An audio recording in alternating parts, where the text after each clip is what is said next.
Hello and welcome to K-Stop, Fuse's K-Pop podcast. Hey guys, this is Jeff, and usually I am joined by my dear co-host, the CL to my Dara, Tina Zhu, but instead I'm joined by the bomb to my Dara this year. I don't know how I feel about that. It's Mark Sundstrom. Hi, guys. How are you? I'm filling in for Tina today while she's out. Yes, Mark is, Mark, I think, actually, I was really excited to bring him in for this episode in particular because now Mark is, would you say you're a casual K-pop fan? Yeah.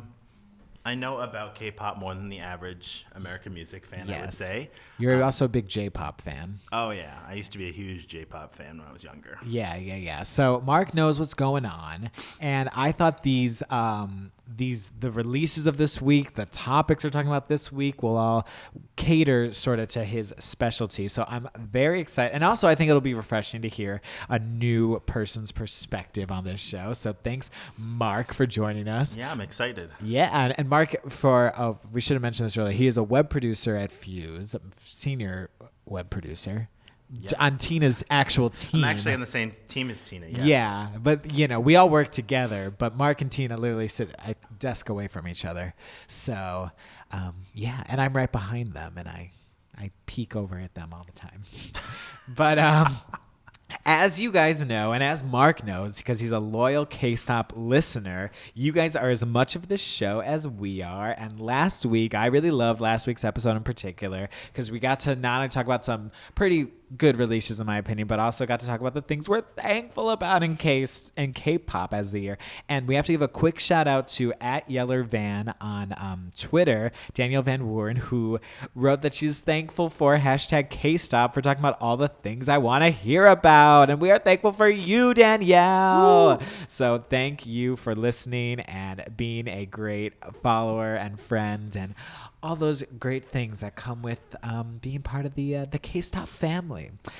Also, of course, we ask you guys every week to vote on your favorite release of the week. Mark, did you get to check out all the releases we listened to last week? I did. I casually glanced. Can you remind me of them? They were Sistar and Giorgio Moroder's yes, One More yes. Day, Vix's Milky Way, and Jaya's Winter It's You. I believe Tina and I voted for... I think we were on the fence with Jaya and Sistar. But did you have a favorite? It was actually pretty hard for me to pick. I enjoyed all of them in different ways. Okay. But I would say I would have to go with Sistar. Yeah. That song's growing on me too. That disco feel. You can't deny it. And yeah, I've seen it. And so the voters agreed with you because they got 53% of the votes from last week's episode. So Sistar and Giorgio Moroder wins the K-pop poll of the week. In second place, I should say, came Vix's Milky Way with 30% of the vote, and Jaya, Winter It's You, came with about 18% of the vote. So not a total clear, win. Not a landslide. Yeah, but I think the previous week it was like a landslide or something like that, or a week before or something. So it happens. But in any case, I'm very excited to get into what we have today. We have some cool releases, a good mix of things. Lots of men, actually a very male-heavy episode, at least for the new releases. Lots of men. Lots of men up in here. But Mark, since you're our guest of honor, who should we get into first? Let's talk about Bermuda Triangle. Let's talk about Bermuda Triangle. This was number 1 right now, right? I think so. I mean, this was such a heavily anticipated release. If you guys, this is done by Zico of Block B, who is just... Block B is a huge group, huge hip hop group, but Zico's also just gotten so big on his own as a rapper, as a producer. He's doing really well. He produced this song for from her name is Sejong from IOI and Gugu Don. He's just killing it all over the place. But he brought the other two sort of huge R&B stars, Crush and Crush and Dean, for this really, really anticipated collaboration. So, and here it is. It's Bermuda Triangle, which I think was kind of almost a really interesting title, first and foremost. But yeah, what'd you think, Mark? I will say, just from the artists involved and the title and 'Cause the you like promo Zine. art and the everything and the video, Yeah. I was pretty excited to get into this because, as you know, you introduced me to Dean earlier this year, and I kind of had a Yeah. moment where I stand for him. Not to say I don't still, but he hasn't really done anything in a little while. It's been a little quieter, yeah. But I for really sure. like most of the stuff I heard from him, and just the fact that with your cosign of these people all being the biggest names in hip hop and R&B, pretty much. Basically, they're up right there now, currently. I was excited. Yeah. And did it fulfill your anticipation? Mark has a hesitant look on his face. You know what? I don't dislike it. Okay. I really like the video. It's really well done. It looks cool. Yeah. They all get equal amount of camera time. Yeah, I like that.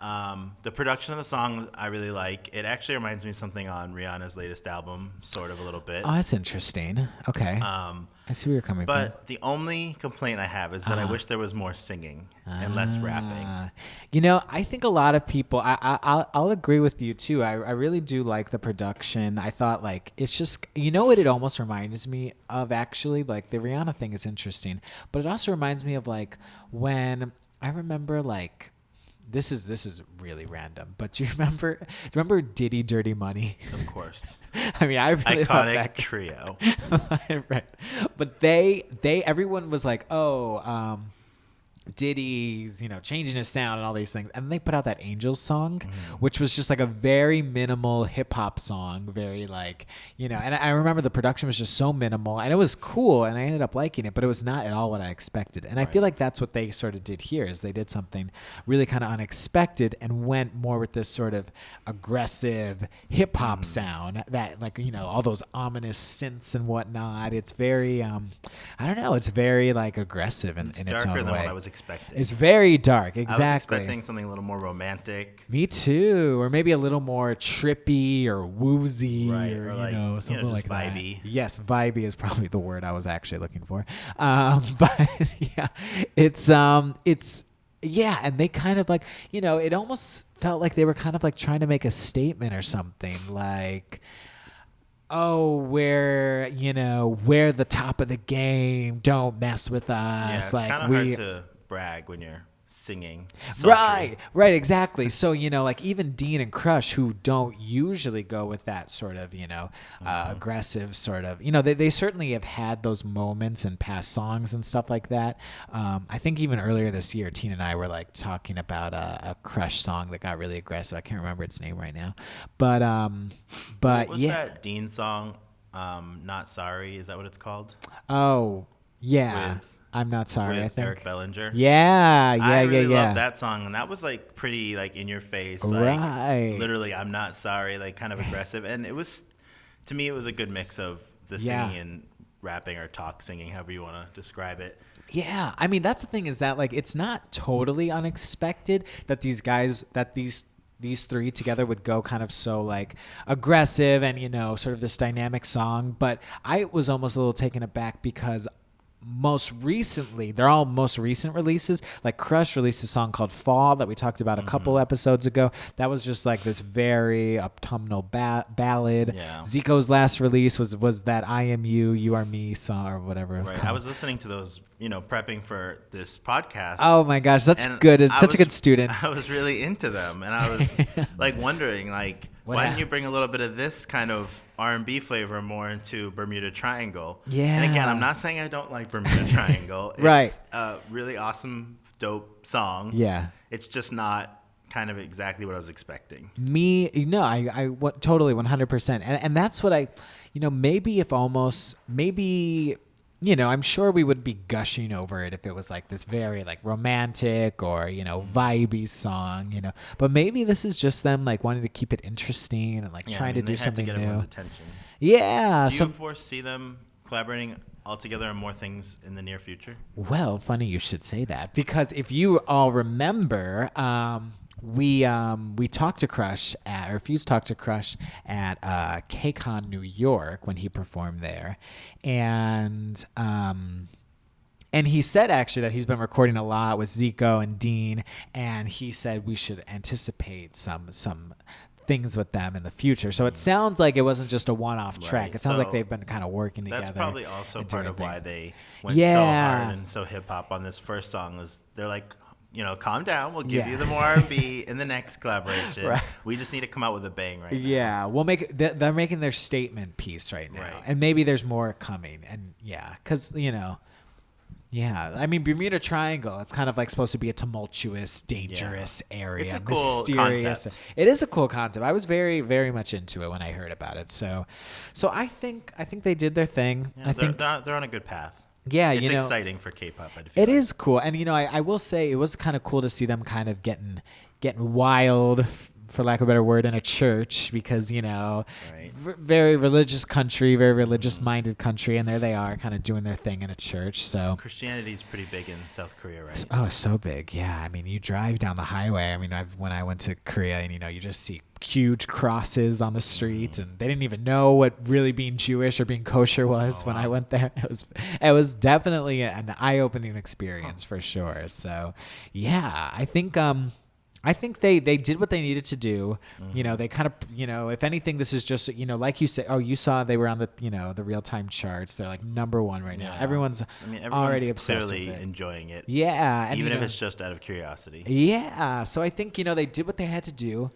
And we'll see what else they got to do. So Yes, I'm thanks for excited. being a triangle. Yeah, we're very curious to see what you guys think. Lots of K-Stop lovers, lots of Dean lovers on listening to K-Stop. So There's a Venn diagram of Dean fans and K-Stop fans, I'm sure. their lovers intersect. Yeah, you guys have given lots of love to Dean in the past, so let us know what you guys think, because we, of course, want to know. Oh, of course, we need to know people how to get in touch with you, Mark. Oh, right. If they want to get in touch, how can they get in touch with you? I'd say the best place to follow me is Twitter. Twitter. Where I'm very opinionated into all hours of the night. I thought you were about to say where I'm verified. I was like, That as well. Mark, showing Blue. off.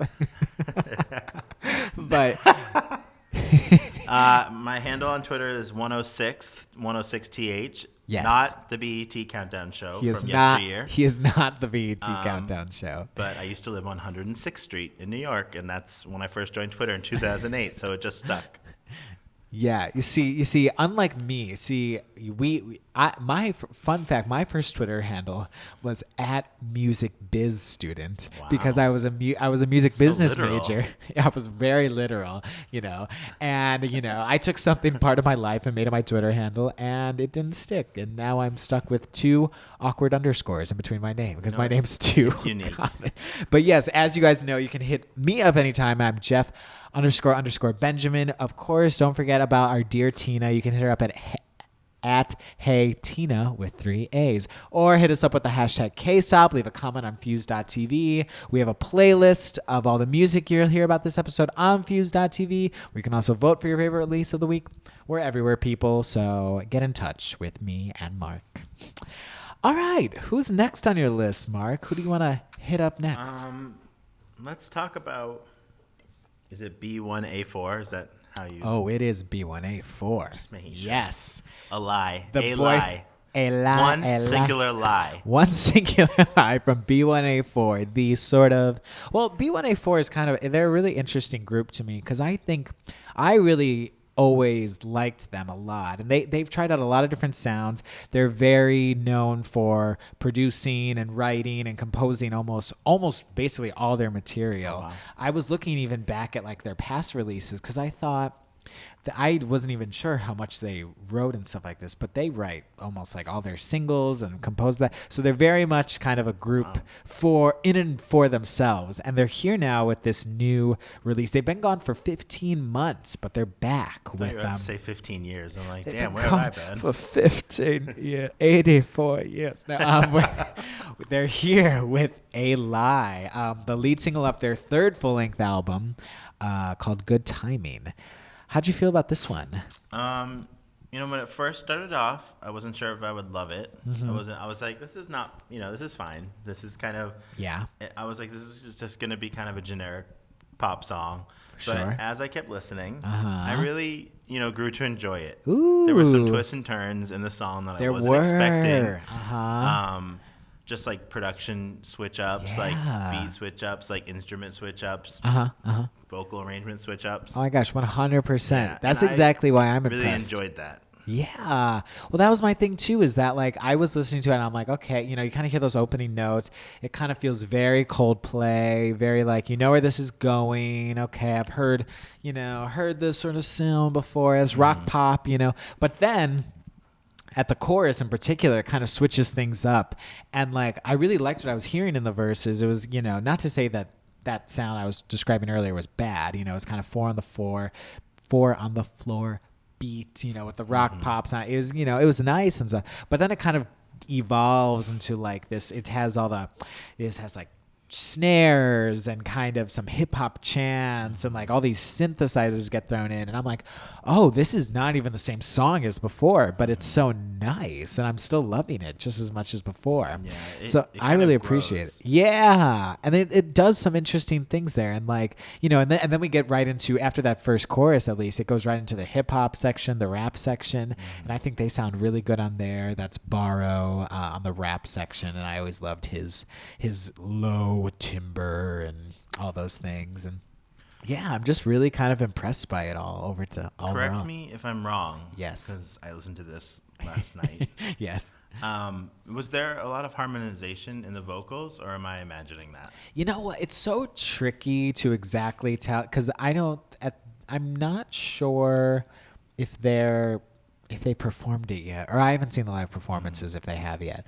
But you know, there are a lot of different vocal things going on, right? And things like that. And I can't tell if that's one member kind of, you know, messing with his vocals and, you know, the producer, him and the producer. Like yeah, things like that. Or if it really is the group, because they do sound really good together. Because lots of times, you know, boy bands and girl groups, it might sound like there's a lot of people, but it's just one person, you know, singing or whatever. Right. Shout out to Fifth Harmony, and shout out to a lot of K-pop groups and a lot of. I'm not even saying it's a bad thing, but like lots of times, I always think that all the members are singing and then it's just one person, which I think is off. Yeah, exactly. So shout out to all those groups. But yeah, no, there were so many like nice vocal moments too, because I think that's something that I personally picked up on as well, as sort of like that, the really nice layering, the really nice harmonies that were going on and things like that. And it's just kind of like, feels like it wraps you up in a blanket, and it's just kind of some nice cozy feels and some nice cozy music. So I'm a big fan of it personally. I liked it. It sounded very epic to me. Like something that could be used in a soundtrack for something. Oh yeah, some no, kind of, totally. like, epic love story. Yeah. Also, this might be kind of, I don't know if this is off base. Go but for as it. someone who's new to this group. Yes. And love this it. song, my thought was kind of, this is what the Backstreet Boys would sound like if they did K-pop and were making music in 2016. I'm sure they want to be making music in 2016, so they're just They might try K-pop next. Maybe they you know should. What? Everyone needs a check. Well, yeah, no, that's the thing, is that like everyone needs a check. It's true, everyone needs a check, us included. But it's true, you know, that like it sort of has that very kind of classic boy band sound to it, right? It's like kind of like da da da da da. You know, you can kind of like, you can feel yourself kind of like swooping to it and like doing like this step and, you know, snap and sort of thing. And that's something that I think B1A4 is really good at, is that they kind of like, they know their target demo, they know, you know, they're a boy band, you know, but they also sort of try to do things, I think, a little atypically. This song also reminds, I don't know if you got to look at all into B1A4's past discography or anything, sadly. but maybe I will after this. Yeah, no, they have this really nice song that they released I remember it was January 2014, and it was called oh my gosh, it was called Lonely. And this song kind of really reminded me of that too. And I remember I you know, wrote Billboard's best K-pop songs of the year that year, and that song was like one of my automatic choices to include, because they just are really good at kind of knowing how to really create that really nice feel. They also did this really nice sort of disco soul single last year. Wow. And it's just, yeah, they just kind of keep evolving. They're a really good group and really underrated group. I remember I've interviewed them twice now, and they came to last time they came to New York, they had a full backing band with them and everything. I And bet they that really, sounded good. yeah. Oh, it sounded so good. And a lot of K-pop groups don't bring, a full band. They kind of use the tracks and whatnot. So I was very impressed. They really seem like they're there for the music. And member, his name is Jin Young. He's the leader of the group. He, I believe, co-produced and wrote the song, but the several of the other members like Baro and Sinew, I think is how it's pronounced, they wrote on a lot of and produced a lot of other songs on the album. I don't know, I think they're definitely, you shouldn't count, they've been in the game for about 4 or 5 years now, and I feel like they're still like shouldn't be one to be counted out. And I don't know. I'm a big B1A4 fan. I think there's a lot to be, and I'm really glad they still released something this year. A lot of fans are getting worried because they released something last summer. A lot of fans were worried that they weren't gonna make a comeback this year, but they fit it in. in. They fit it in. Right in. And you're a fan. Yeah, I enjoyed it. What did you think of the music video? I liked it. It was. I will say on first viewing, it was a little hard to follow. I feel like there were a lot of different storylines going on. Yeah, I needed a moment. Yeah, I had to rewind it a little bit, but yeah, I liked it. It was really pretty. It was cool, The members all looked really good. I thought everyone was looking very visually on point. I liked the styling. I will say that. Yeah. The girls in the video, their outfits, I really liked. Yeah. Yeah, I really liked it too. And I thought it was well pictured, or what do you call it? Framed. Well filmed. Yeah, or framed. Yeah, it kind of had like sort of like a bit of a grainy feel to it, which gave it sort of like an old school feel kind of, but I really liked it in the end. So I don't know, I think overall a successful, I'm really excited to, I've listened to a couple tracks on the album. I listened to, I think it was called like Drunk on You or something. So did they release, because I'm not totally familiar with how the rollout works in K-pop. Ask all your questions. This song as like a single at the same time they put the album out? Yes. So for all you newbies out there, including Mark, K-pop loves throwing it most of the time. K-pop loves throwing it all out there at once. Sometimes a group will do they call it like a pre-release, or like kind of like a buzz single or a buzz track, but mostly you release the single, the music video, the album. It's all out there at once. Oh, wow. You try to get as much hype and teasing out there at first, but the idea is that throw it all out there at once, and ideally you'll have longevity with your single, despite how long or despite when you put it out. So right. B1A4 is hoping that, it's a big album seller. The single sells a lot. It stays up there. And cool. So that's them. We hope the same. Yes, of course. So good job, B1A4. Hopefully they'll be back in America sometime soon. And last but not least, we got sort of a controversial one to end the show with. We got, or not to end this part of the show with. We got San-E's Bad Year. San-E, of course, very popular rapper. Kind of like he, makes so many catchy songs, so many fun songs. We talked about him, I think, a couple of times on the show this year. But here he is with sort of this. New single, no music video even, but it was getting a lot of attention.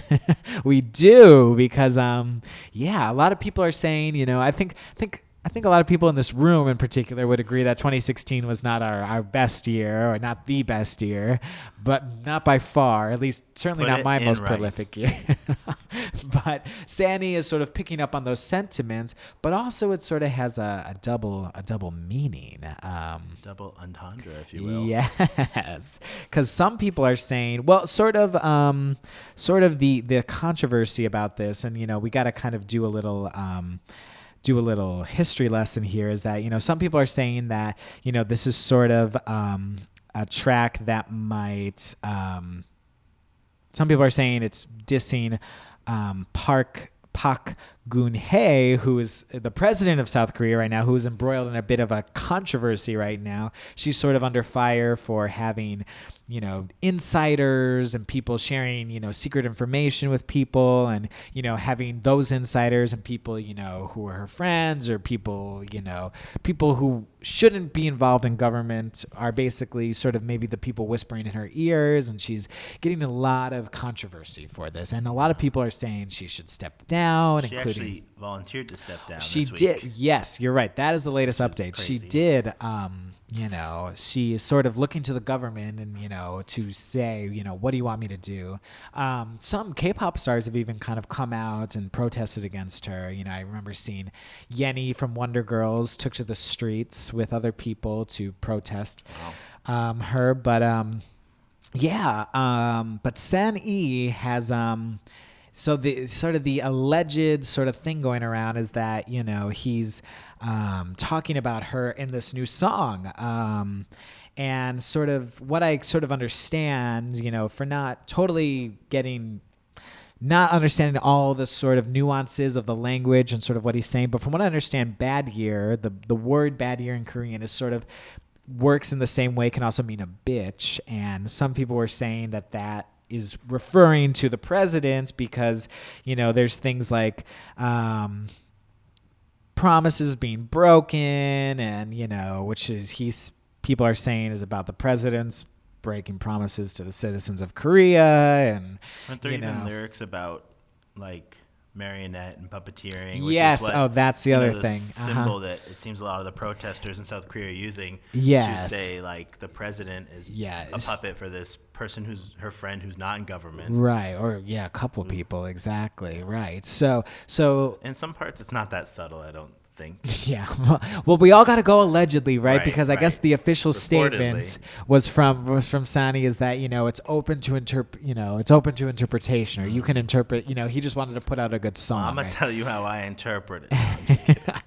But and there's some wordplay. I was reading about there's some wordplay. The Korea Times kind of pointed out some phonetic wordplay in Korean, and there's like words, that sound like resignation and all these things, saying he doesn't have not much time left and all these things. So yeah, but basically the official statement is that Sani's people said, it totally depends on the listeners and how you decide to take the meaning. So, that being said and everything, Mark, what did you think of the song and the statement and the meaning and all that? Love this song. Yeah. And I love the possible second meaning of it that we're discussing. I think it's awesome. I meant to ask you during this recording. Yes. Is that controversial in Korean music for an artist to speak out so publicly against, like, politically in general? Is that not normal, or is that? I would argue. Now, granted, I haven't really watched, or I haven't really been around so much to see like as big of a scandal as this kind of get that sort affects of everybody. Where your president, oh my gosh, is like sort of being problematic, being embroiled in a huge scandal like this. But I would argue that maybe in Sani's a rapper. He did grow up in sort of the idol world. He was originally in JYP, which is like home to like Wonder Girls and 2 PM and Twice and places like that. But he's left that sense and he's kind of on his own. You're on a different hip hop label. I think I don't think we're going to see any girl groups or boy bands kind of coming out with their anti-protest message. Down. Yeah. But I think, he does operate in the K-pop idol world for sure. He's so popular and he's on television and things. He's definitely mainstream. Yeah. And he works with, K-pop idols as well, but at the same time, him being sort of in this hip hop world, I think kind of grants him a little more freedom to kind of talk about those things. I think a lot of other groups would be, I think other agencies and other record labels would be kind of a bit hesitant to, put out a song like that, And granted, he's not, he didn't put out a music video yet, at least. He didn't, I think it'd be really, I think it'd be interesting if he did. That would be, oh my gosh, could you imagine? But the song did really well from what I saw on the charts so far, and I'm a fan of it as a song too. I really like the beat. I really like the message it gets. I wasn't a huge fan of the chorus. I thought chorus felt could have been maybe a little more mature, but or just kind of like hit that point a little harder. It kind of almost tries to be a little too catchy. But no, I think it's really interesting what he did here, and you know, made something very mainstream, very accessible, very, you know. Right. Because even if you don't listen to the lyrics, or in my case, don't really know why you're listening what they're saying in every part, the song stands on its own as like a really nice song to listen to if you're into like R&B. Yeah. No, exactly. And you know, Sani always brings it. Like, he's gotten a lot of like really good things, or a lot of really good releases this year. Oh, Mark, you should definitely listen to. He had the song released earlier this year. It's called Smooth Operator, and like you're thinking, it does sample the Sade song.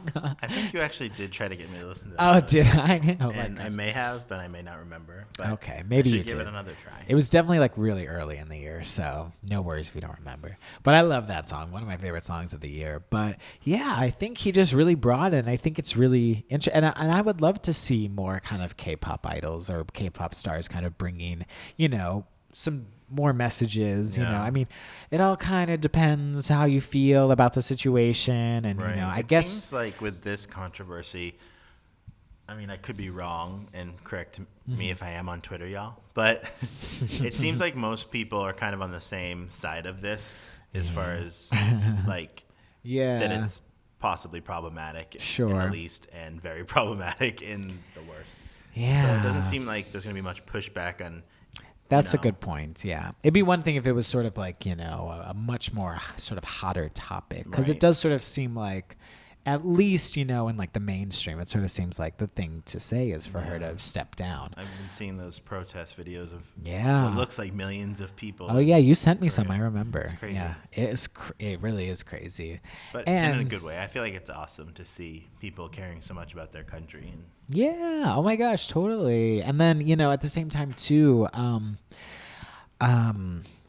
you know, I think it's kind of interesting to see a president who may not know that they're, you know, the best leader, looking to Congress to make decisions, and looking to other people to make a decision about what she's supposed to do. And I'm like, maybe a certain leader in America should do that. Where are we seeing this happening? Maybe currently in the future. So bad year, Sani. You're ahead of your time. Yes, I agree with all your sentiments. 2016 can't end soon enough, and I'm ready for, you know, not to say that 2016 has been all bad, but ready for a fresh start. I think we all are. Mm-hmm. But yes, that was our new releases of the week. We had Sani, B1A4, and Zico featuring Dean and Crush. Now, Mark, which one? As you know, we vote every week on our favorite one. Who was your favorite? I'm gonna have to go with Bad Year. Yeah? I am. I was even surprised at myself for making that. Really? Pick, but it just resonated with me. Yeah. I mean, yeah. See, I'm always so torn. I always feel like I can never choose like right in the moment. I really do like B1A4's like new song, new concept, new overall like look, you know, and refresh feel. It's just, you know, continuing what they've done well. But Sani just kind of nailed it, I feel like, too. So maybe I'll split my vote again and do both of them, but maybe right now it'll be Sani for the sake of argument. Poor Bermuda Triangle. Poor Bermuda Triangle.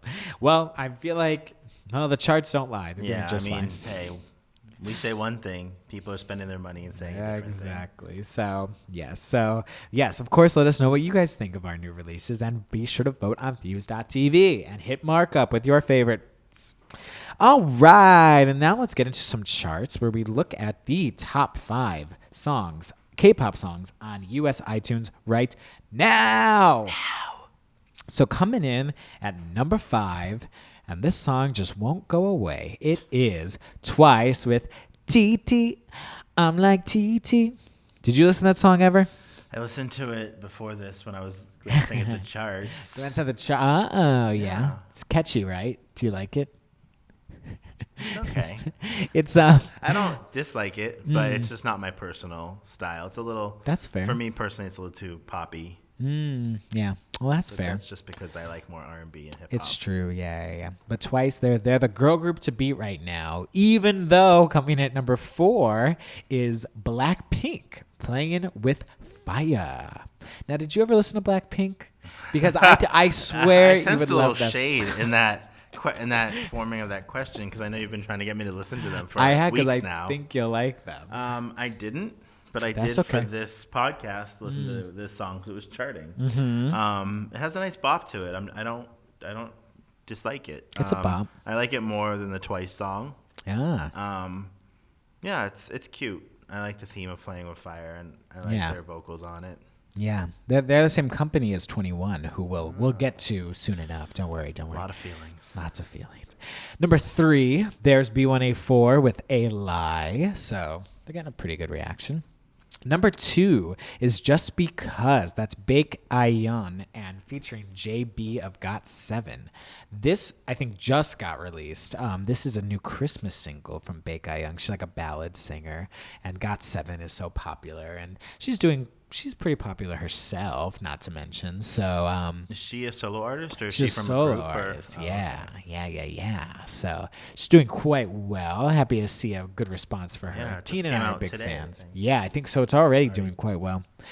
But taking the number 1 spot is Bermuda Triangle, Zico, Crush, and Dean. Man, the charts don't lie. I'm not mad at it. I'm not mad at it. I mean, either. it wasn't my pick of those 3 in the last segment, but I don't dislike it, so I'm not mad at those 3 dudes. Oh, not at all. What they do. Yeah, and I'm excited to see that they're kind of getting a really good response and everything, and totally. in America in particular. If Dean wins, we all win. If Dean wins, we all win. It's very true. Yeah, I'm very kind of curious to see kind of how that song does in America, because if it's already the top selling K-pop song, I wonder if it can go further and further. So we'll have to keep our eye on that. Yes, but of course, let us know what you guys are listening to and what's at the top of your charts right now. And last but not least, as we get into our deep cut section of the week, we, of course, have to talk about, I'm tearing up already, about the disbandment. Mark is literally crying right now, of 21. Man, this was a little crazy, and this happened on Thanksgiving, so it kind of like ruined my holiday. Not really, but like I remember seeing it, and I was like, oh my gosh, like, you know, just all of Western media. Unexpected. Oh yeah, well yeah. So, you know, the quick, I guess, you know, if you've listened to this podcast, you more or less know who 21 is. You know, just one of the top K-pop girl groups for so long. They had 7 awesome years together, and basically this is not, you know, they hadn't released anything since 2014 or 2015 era. The last album came out in 2014.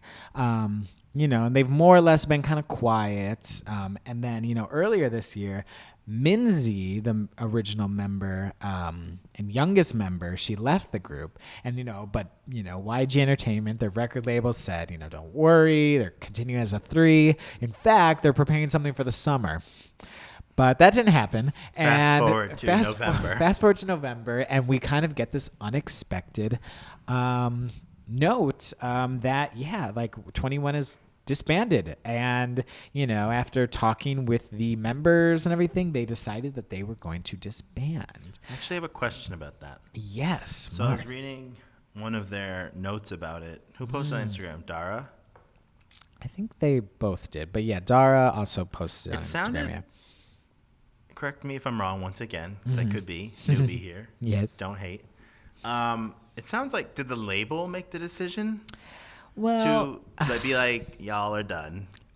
Right. So here's the thing: is that like, so there's a lot of factors involved, right? It's like, so you know, kind of another thing that I think a lot of people are thinking about too is that, so Bomb, one of the original members too, had sort of this quote unquote scandal in Korea where like, and scandals can more or less kind of ruin your career, especially, you know, it's really unfortunate because for female singers in particular, they're very harsh. And she was taking these prescription pills from America where they're totally legal and totally fine. But in Korea, there's a bit of controversy about it.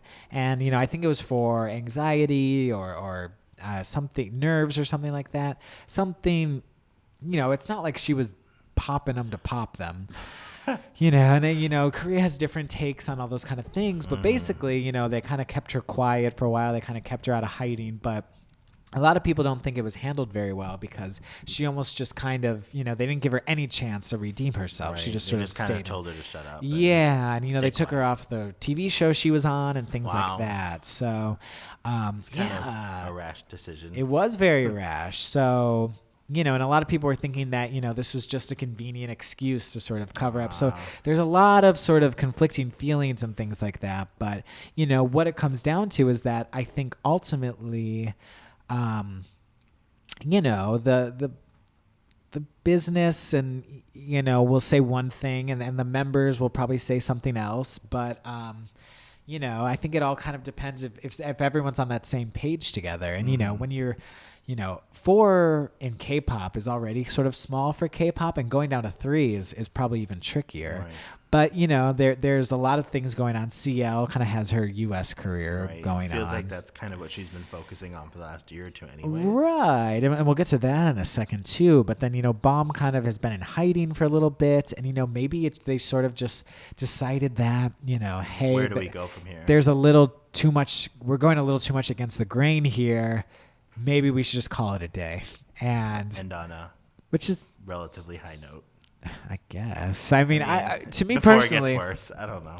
right. I mean, there is something to be said for kind of ending on a higher note and, not, kind of dragging it along, because I think me personally, and I think a lot of other fans would have found it very, odd to see the 3 of them together on stage, and wonder kind of, how would have that worked in the end, or what sound would they have gone for and things like that. But yeah, I don't know. I got to say, it just sort of felt, I always thought they were going to, if there's anything to be said for YG Entertainment is that, their artists take really long breaks, but more or less they always bring it in the end. 21 really, they announced this album, that 2014 album was supposed to be out in 2013 or 2012 or something like that. And it just kept getting pushed back and pushed back. But when it came, it was worth it. That was the best K-pop album of the year for sure. So I don't know. I have so many conflicting feelings because for me personally, I was always at least comforted by the fact that, okay, they will come back eventually and it will be, they'll deliver. But and here we are. What's interesting is that in CL's note, about the disbandment. Yes. She comes out and says, we're working on this whole new, I'm assuming 21 album. Yeah. And then it just kind of like collapsed in on itself or it just kind of came to an end. And right. I mean, that makes me sad because I wish we could get to hear what they were working on. Yeah. Well, in particular, we saw, oh, right. She didn't post on Instagram.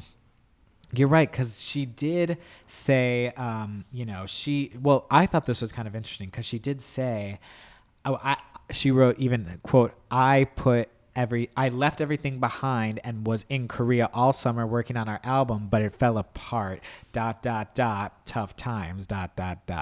So I kind of wonder, because I remember, I think a lot of people were like, we heard about the song Lifted, like, not this summer, but like last summer, and Lifted finally came out, a couple months ago, the end of this summer. Yeah, there's been a lot that has clearly been ready for CL and prepared for CL, but the rollout has just been so bizarre and seemingly taking so long that it does. This kind of gives us an answer almost. I think so too. It kind of makes me think a little bit, oh, okay, so maybe there was something, at play or something a bit odd going on there. Yeah, so. It seems like she maybe put her solo American debut stuff on hold, right? For the better of the group, so that, and maybe their plan was, we lost Minzy, and we're gonna just do one last 21 album as a group, right? Hopefully, kill it. Put this out, not rush it out, but just like get this out, and then maybe after that, kind of quietly. Take a break / disband without like saying it, and then go off like we were saying on a high note of that last album. But it seems like whatever happened, it kind of didn't go that way, and that's interesting because at the same time too, like that sort of makes sense, right? Because like they've been quiet for a little bit, it almost kind of like reestablishes the brand, says okay, 21 is still a thing, like here we are, right. things like that. Hopefully they would have had a song that, everyone would have loved and, everyone would get down for. But then, a kind of, because, even CL herself has been introduced, when I saw her at, she had a concert right around Halloween last month, and she introduced herself as, I'm CL of 21, from 21. She did this Time interview where she said, I'm CL, I'm in a group called 21. There was never any indication that CL had abandoned or 21 trying to at all. separate herself from that. Yeah, which I always really respected her for, and I think a lot of group members are very quick to want to sort of shed, shine as themselves. Yeah, but like CL, that was the past. But CL definitely always, definitely gave lots of love to 21. If she, like she said, left everything behind for whatever that really means, and went to Korea to record this new 21 album, like it seems like she was still always had the good attitude to be, if this is good for the group and good for the girls and good for all of us, like I'm doing it. And right. Totally. And, I think, and I really wonder kind of what broke down and sort of like the planning for this, because I do think, YG Entertainment, I think a lot of fans would agree that like, they really try to kind of stretch things out. And, a big thing in K-pop is coming back, with a new albums and new singles as much as possible, because you want to stay active. Right. Like 2 years in K-pop is like a lifetime. Yeah. Like, you're risking it. Yeah, it's just really long. Even B1A4 being away so long, they are popular, but they might not. They kind of risk. They don't have that guarantee. Yeah, they kind of risk that sort of high chart in response, as they would if maybe they came back, 6 months or 9 months later, or even a year later. So yeah, I think it's I wonder if they were kind of like, well, can we do an album in 2017? And they're like, no, we want to, do it now. And, and they're like, well, we can't wait this long. And, maybe they were all just like, if, based on all the schedules and all this, let's just say no. Yeah, maybe it came down to, is it worth it to rush it out? Yeah. Or is it worth it to wait? And if it was like neither was a good answer, it's very possible. Maybe we just don't do it. And then it sucks, because it seems like that was probably a loss of time and money from a lot of people. Yeah. Oh my God. Exactly. Just sort of like what a unfortunate waste. And the other news that came out is that CL and Dara re-signed with the company and Bomb didn't. Artists? Yes, as solo acts. So, and Bomb didn't actually. So that's kind of interesting too, is that, because the whole news when Minzy left was that the group had re-signed and we're going to continue as three. But then it said Bomb never re-signed. So it's kind of like, wait a minute, how did the group re-sign? But then Bomb never. So it's like, maybe weren't wanting to say that. Yeah. So now it almost, I think because a lot of fans were kind of, upset with Minzy at first, but then it seemed like maybe she was just sort of getting out, while the getting was good or something. Yeah. So I don't know. It's really unfortunate, especially because, you can see I did a little sort of dedication thread on Twitter to 21. But, they broke so many records and they did so many awesome things for K-pop, especially female K-pop acts. First girl group to hold an arena tour, still the only girl group to hold an arena tour in the U.S. For the longest time at the highest charting, best-selling K-pop album ever in America. Went on TV shows, were in magazines. They got me my first newsstand magazine spread, which was so exciting for me. I got to meet them twice when they came to America last time. And, I've met CL a couple times at this point. You met CL when she was last came to Fuse. And that was a fun moment. And you can actually see it if you look at our, on Fuse.tv, you can see a video of when we surprised CL for her birthday and Mark rushes in with some balloons and I got kind of stuck on the door, but it's hilarious. And she kind of laughed at me, which, you know what? If anyone's going to laugh at me, please let it be CL, because I will take it. Exactly. Queen. I say that all the time. CL, laugh at me. Point and laugh at me. Point and laugh at us, CL. I'll die happy. And we got a selfie with her. We did. We got a selfie that got me a lot of Instagram attraction. There you go. Attraction, not attraction. Attraction. A lot of Instagram attraction. So definitely go find that if you guys haven't seen it yet. But yeah, I think this is also a good time to just kind of bring up our favorite, ended on a positive note. You know, it kind of, there's a lot of unfortunate things. I've seen, you know, a lot of sad fans, a lot of fans that were just kind of thankful for what 21 brought, you know, some, of course, piss off fans. But, you know, kind of what are, you know, as someone who was kind of, you knew 21 and you knew about them. What part of their legacy as a group is that, and you kind of just touched on this. They helped, I feel like, K-pop crossover. Oh my gosh, 100%. I mean, compared to what it was before they even existed. Huge leader in that. You know, they've had songs in American commercials. Oh yeah, duh. So like, and CL now they're trying to cross over. And I feel like most people even just know who she is. Like people who are into music and subcultures and just kind of know it's cool. They know, even if they don't know the music, they know who she is. They kind of know 21. So yeah, kind of, I would say 21 definitely helped me get back into like paying attention to K-pop. Oh yeah, because you like the old school. I'm like an OG. You knew K-pop fan from back on the day. Yeah.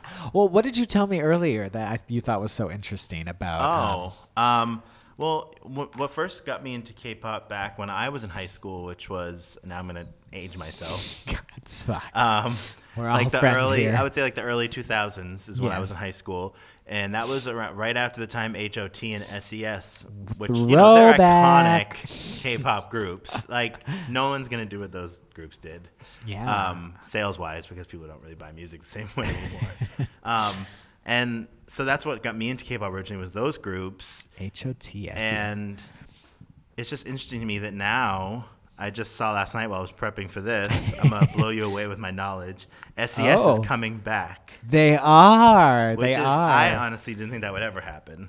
Right. Like really like old school. Like they're coming back. Wait, they're not that old. They're like in their mid-30s. Calm down. Oh my gosh, like pioneers. I know K-pop's a little ageist. I think it is. Actually, it's so ageist. But 30s is not old. No, it's true. But yeah, you nailed it on the head. But yeah, they are coming back. Well, they I think released.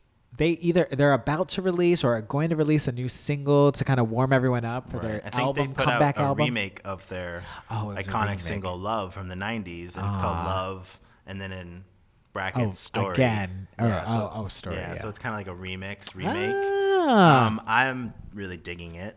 Of course, it's not that much different than the original. You're ahead of me on the K-pop thing. I didn't even listen to this yet. Their my gosh. New album's coming out January 2nd. Ooh. Anyways, I don't want to get too off topic of 21 because we're here to remember 21. But I think it's interesting that they're coming back right as 21 saying bye. That is interesting. It's almost like, because HOT actually, there's a lot of rumors that they're going to come back together for their 15th anniversary, or 15th or 20th or something like that. Probably, yeah. And there's Six Keys, who we talked about on the show just recently, also made they were kind of HOT's like rival group.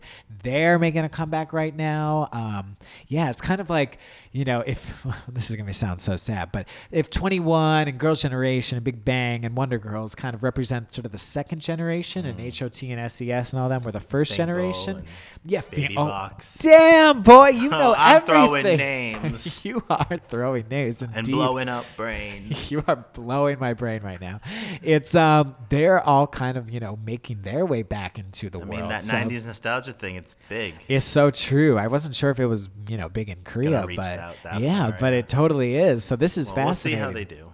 Yeah, because not only is 21 disbanded, but we've also talked about 4 Minute disbanding with Hana and Kara and Rainbow, and just been not the best year for girl groups in particular. I mean, you could also look at it another way and say maybe there's like a third wave. Oh, well, there definitely is a new generation. For sure. We were kind of talking about that actually last episode. That's sort of like this sort of new era of rookies and all this stuff. They're getting Twice and Blackpink and who else? Red Velvet and 17. How long has BTS been around for? BTS would they be part of that? BTS is sort of like they're probably the oldest of the new generation, or like right in sort of they were almost like generation 2.5. That's where like EXO kind of fits in and things like that. They were kind of like when all the new groups should have started taking over, but K-pop kind of got more international, and groups like Big Bang and Girls' Generation, all those groups are kind of extending it a little longer, because most of the time they would say like idol groups kind of only last like 5 years. Now it's like 7 years is sort of when things start getting rocky. Those groups of the second wave have almost become like the face of K-pop to a lot of people, so like that extends their shelf life. Yes, exactly. So, now this third generation is kind of coming in, and kind of is very competitive with this group that's still sort of holding on to where they were before. It seems like this third generation of like rookies are kind of, they've discovered the way to kind of come up and be successful in both the West and the East at the same time. No, it's definitely a new ball game right now, because they're fresh, they're exciting, there's something new for K-pop fans to sort of latch their teeth into. Like if you came into K-pop through already existing artists, you had a lot of catching up to do. When you're already into K-pop, and then a new artist comes that you can kind of be excited about and grow with, while they're also their fans in Korea are growing and being excited about them. Exactly, because even like me, I always, for the longest time, I felt like I was playing a lot of catch up with K-pop, which is exciting, because you can go back and be like, oh my gosh, did you ever hear that single from 2 years ago or 3 years ago? It's so good, And I remember even with 21 in particular, when their first concert was here, I of course knew like their big hits, but I was looking at the set list and I was looking at sort of the album tracks and stuff like that, and I was like, oh my gosh, there's so much good stuff to get into here. And so it's kind of fun. I think it's fun on both ends. You can take ownership of those new groups, but also it's kind of fun to rediscover the things that are new to you. Yeah, exactly. So Did you still want to get into some of our 21 memories? Yeah, we're totally getting off track, getting into lots of great topics, which I love. This is awesome. This is kind of where Cake Shop always takes us. But yeah, let's talk about some favorite 21 memories. I'll kick it off, I guess, with like, in 2011, this group it came out in 2009, but I think 2011 is when they sort of really just hit their stride, and they had this awesome plan where that year, this was like, they're at the top of their game right now, and they were going to release a music video and a single like every couple weeks or every couple months or something, and for every song on the album. And that's when they released I Am the Best and Lonely and Hate You, which I think is one of their best songs ever. Hate You. I Am the Best is of course one of the best songs ever, like one of the best K-pop songs ever for sure. But they released Ugly, and that was just a huge year for them. And but one of my favorite songs from them is Don't Stop the Music, which is an album track. The only track I don't think that didn't get a music video, and I always wished it got a music video then. Still because bitter about that. I love that song so much. But it's interesting, all the things, because I had written down notes of things that I really liked from them, and none of them seem to be. I feel like we probably have very different opinions. Well, go ahead. Because I feel like they dabble in different styles of music. Yes, for sure. They have sure. The dancey, techno-y, EDM-y stuff, and they also have like more laid back. Yes. Oh, yeah, exactly. Singer-songwriter stuff, and they have like some kind of R&B-ish stuff. Yeah. Yes, for sure. Where do your memories lie then? So I just jotted down some of my favorite songs and videos from them. I'll start from the older stuff. Yes. I really like the song video Go Away. Aww. Like, I just love the story. I don't know. Once again, I'm going to say it. Correct me if I'm wrong, because I've been wrong before. Yes. Was it controversial in that video when they showed her boyfriend, like, beating her or hitting her? Like, I feel like that was kind of, for me, I was like, oh my God. I watched it for the first time. I think they knew. I think they know they're kind of playing characters and they're safe and everything. If anything, it's kind of gave them more props for being a little more real, showing ugly sides of things. I thought it was cool that they were like being so authentic and raw with it and showing like this kind of shit happens. Right. I can't even remember. If what kind of response I got. That might have been even before. I did think it was a little weird at the end how the boyfriend dies in a fiery car crash and they just like stroll away. Like that was kind of like, oh, I mean, he was an abuser, but it was kind of weird. But violence, they love violence. But it was a really good song and video, I thought. Yes. I really like the song It Hurts. Mostly because I like they all get to shine vocally, it feels like. Yeah. What other ones? Yeah, for sure. Missing You. Oh, yeah. I like that song. Yeah, and that was, I even have my note, I remember, they're really big 2011. In 2012, Do you remember I Love You? Did you ever listen to that song? Yes. I really like that one. I thought it was really cool. And I love how it just took a very atypical song structure and whatnot. And I feel like they did that a lot. Like they'd switch up a song right in the middle to like a totally different vibe. And then come back. Well, even Missing You was kind of like that too, you know. But I remember, you know, specifically about that song in 2013, I thought they were kind of, you know, they were supposed to do this whole thing where they were releasing once again a single a month and a music video, and then they were going to release an album in the end. But as plans do with 21, that didn't end up happening. And they were kind of struggling, you know, Falling in Love, if you remember that sort of reggae song. I liked it personally, but I knew it wasn't the best they could do. Right. It was kind of just like fun. Yeah, it was fun. Like the video was I remember cute and bright. Yeah, I liked Minzy on it a lot, but I was kind of like didn't blow you away. No, and then they had Do You Love Me, which I do not think was a good song at all, and I kind of wish it never happened. And then they took a little break, and then they came back with Missing You, and I was which like, was like very mature and very like mature, serious, high fashion. You like know, the cinematography of the video was like it's a gorgeous so video. Impressive to me. Yeah, I'm like getting chills. All the performances were like. Yeah, they had like a concept. Like, you could feel it when they performed it in the video. Oh my gosh, totally. And I remember like that's kind of the first time we really got to see CL kind of show some vocals, some real vocals right there. You know, or it was a very standout moment for me thinking of her as a vocalist, and I was like, oh yeah, like they killed it there. Also, from around that same time, Come Back Home. Come Back Home. I'm still obsessed with that song. Really? And that's another one that kind of like. It's so odd. It feels like it's like a mid-tempo ballady, but then it's like comes into the wow, wow, wow, wow, the little like, trappy breakdown, and it's like come out, which like I don't know, I did like it. And then I kind of been asking you about this before, but they performed that song acoustically on the show, what is it, Sketchbook? On You Heal's Sketchbook, I think is how it's pronounced. It's like. They're just sitting there in a row in chairs with one guy playing a guitar, and they are all belting it out. And it's like such an impressive performance to me, and it doesn't have all the flashing lights and the dances, and it's just no it shows backing that tracks. They can do both. Yeah, well, and that really impressed me. Oh my gosh, 100%. And that's the thing too, is that's what I think was really special about 21 in particular too, is that, you know, they did know how to strip it down and make it work, and like showcase different sides of themselves and whatnot. And I always really, really loved that and really respected that about them. It seems like all of them could really sing. Or at least two of them could really, really sing. I would say three of them could really sing. I think shade. I'm not going to name names. Y'all know what he's talking about. Kidding. Well, I will say, you know, there was one member, or I'll say I don't think Dara was known as the standout vocalist. You know, I don't think anyone would argue with that. I don't think she would argue it either. But, you know, I remember kind of wondering, you know, I was watching her and I'd be like, what is your place in this group? And then I remember meeting them backstage at the concert, at their concert, and I was like, oh, I get it. Like, she's like just this burst of energy and life, and it was just so awesome to really see her. And, you know, because that's when I was really getting into sort of the deeper world of K-pop, watching more of their interviews, watching more of their, you know, places like Yeo's Sketchbook and things like that, and being like, oh, now I get it. I get why this group has such a passionate and loyal following, because why they all work. Why they all work together. And, you know, it was cool because, you know, they've talked about it before. They're all from different countries for the most part. They all have different experiences, you know, two or three of them were basically could speak English, you know, like they were very internationally minded as a group.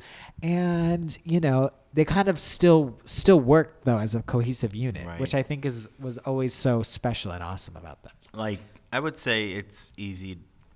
People would argue that CL is the leader of the group, correct? Well, she's officially is the leader of the group. I wasn't sure. Even though she's not the controversial thing to say. No. Her designated role is leader and lead rapper. Right. Yeah. And was she raised or born, or like, because she has like an American kind of mindset as well, right? I believe she went to international schools. Okay. So she has lived like in Japan and France. She actually speaks some French. I think she lived in America for a tiny bit too. Okay. I think it's because her father was involved in the military, or she. You can just tell from her attitude that she's definitely not the traditional like Korean woman, totally. you know, No, and I feel like that's why she stood out in Yeah. K-pop and like is such a known figure in K-pop. Yeah. But also, I feel like it's great because she's also been able to work as part of the group and not just like always seem to want to shine, always want to see to like be like the star of the group. Like